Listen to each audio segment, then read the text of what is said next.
था जब यहाँ पे पीपल्स पार्टी बन रही थी तो सारा चूरन इकट्ठे किए गए, मजहब भी डाला गया, जमहूरियत भी डाली गई, सोशलिज्म भी डाला गया और फिर नताइज भी सामने हैं। सिंध के शहर उमरकोट में डॉक्टर शाहनवाज कुंवर पे तौहीन के इल्जाम लगे। ये तहकीक नहीं हो सकी कि ये इल्जाम दुरुस्त थे या गलत थे। डॉक्टर साहब ये कहते रहे कि ये मेरी आईडी मैंने बहुत अरसा पहले तर्क कर दी है और ये किसी ने मिस यूज की है,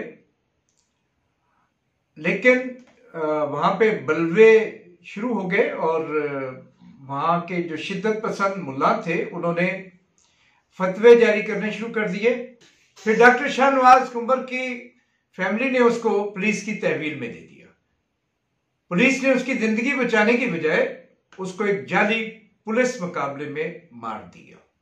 ये एक बहुत शदीद वाकया रूनुमा हुआ जिसपे पूरा पाकिस्तान एक तकलीफ और अजियत में मुब्तला हो गया। तमाम लोगों ने दुख का इजहार किया और अहलियाने सिंध जो हजारों साल से एक मिले जुले समाज में रहते हैं और एक दूसरे को बर्दाश्त करते हैं और एक दूसरे के दुख और सुख में शरीक होते हैं, उनके लिए ये बहुत तकलीफ का हामिल वाकया था।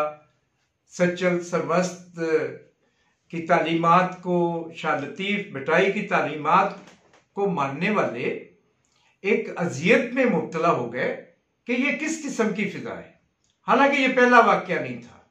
अभी कुछ ही अर्सा पहले घोटकी में एक प्राइवेट स्कूल के प्रिंसिपल जो हिंदू मजहब से ताल्लुक रखते थे उन पे इस किस्म का इल्जाम लगा के बलवे किए गए, तोड़फोड़ की गई, स्कूल को नुकसान पहुंचाया गया और बिलाखिर इंतजामिया को उनको गिरफ्तार करना पड़ा।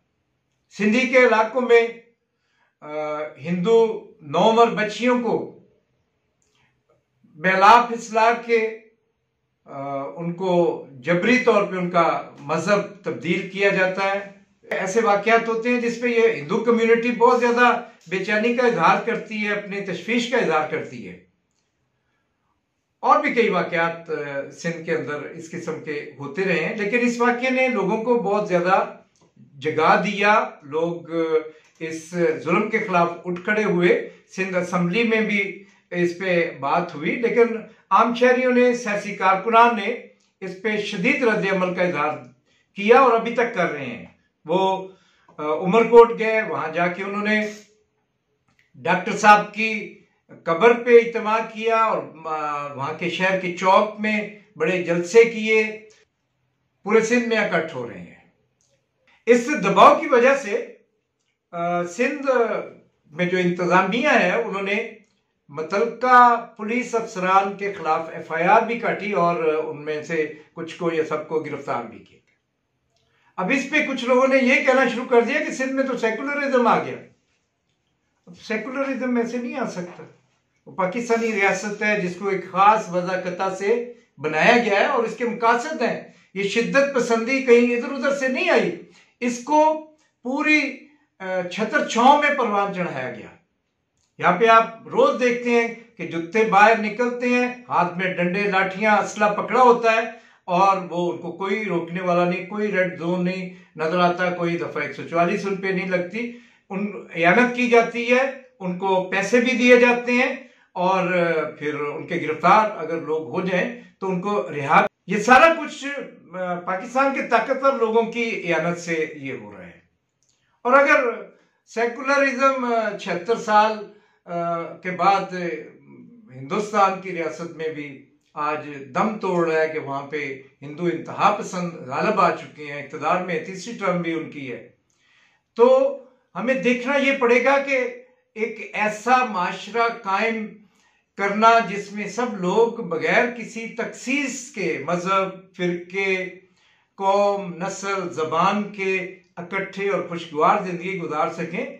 वो पाकिस्तान, हिंदुस्तान जैसे साबिक नौ आबादियाती ममालिक में कोई मसनूई बुनियादों पे ये ऐसे मुमकिन नहीं है। उसके लिए एक इनकलाब दरकार है, वैसा इनकलाब जो रूस में आया था। और रूस क्या था कि वहां पे बुनियाद परस्ती का होड़ था, वहां पे जो एक ईसाई मुबल्लिग या पादरी ग्रेगोरी रास्पुटिन था, वो जर्नैलों और वज़रा की तकर्री करता था, वो उसका शाही महल पे कब्जा था। लेकिन जब सोशलिस्ट इनकलाब आया लेनिन और ट्रॉट्स्की की क़यादत में, तो उन्होंने किसी तज़ब्ज़ुब का मुज़ाहरा किए बगैर डायरेक्ट सोशलिस्ट इनकलाब किया, जबकि उन पे प्रेशर था कि केरेंस्की की हुकूमत को तस्लीम किया जाए। लेकिन उन्होंने वो तज़ब्ज़ुब का मुज़ाहरा नहीं किया जो यहाँ पे किया गया था। जब यहाँ पे पीपल्स पार्टी बन रही थी तो सारा चूरन इकट्ठे किए गए, मजहब भी डाला गया, जमहूरियत भी डाली गई, सोशलिज्म भी डाला गया, और फिर नताइज भी सामने हैं।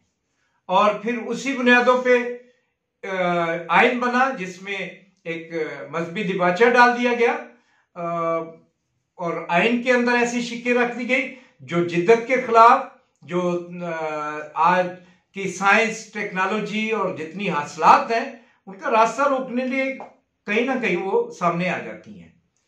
और ये सब उन्हीं लोगों ने किया जिन की आज भी हुकूमत है, और उन पे बेचारों पे ये आरोप लगाया गया है कि वो कुछ सेकुलरिज्म के हामी हैं। हालांकि वो तो उन्होंने अवाम की सियासत करते हुए भी ज़ियाउल-हक की अखलाकियत को अपने ऊपर, अपनी वज़ाकता उसी अंदाज में इख्तियार कर ली थी। तो यहाँ पे आ सकता है, ऐसा समाज बन सकता है जिसमें सब लोग मिलजुल के रहें, हंसी खुशी रहें। लेकिन उसके लिए एक इनकलाब चाहिए, और वो इनकलाब करने के लिए भी अमली काविशें करना पड़ेंगी। ये थे मेरे ख्यालात। आप अपने ख्यालात का इज़हार जरूर कीजिए।